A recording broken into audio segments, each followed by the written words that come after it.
Da alcuni giorni il quartiere agrigentino di Fontanelle gode di uno spazio tutto nuovo che sa di riscatto, nel nome di colui che Fontanelle lo ha visto nascere e crescere.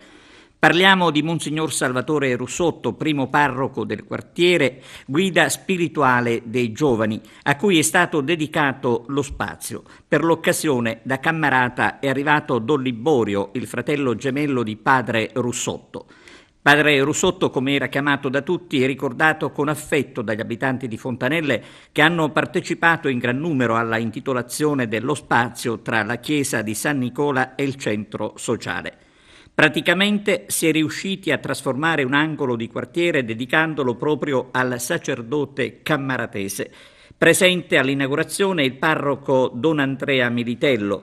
A rigenerare l'area ha contribuito anche il Lions Club di Agrigento, che ha donato un canestro inaugurato alla presenza di alcuni atleti della Fortitudo Moncada. Poco prima era stato benedetto il Parco del Sorriso con dei murales eseguiti da Sergio Criminisi.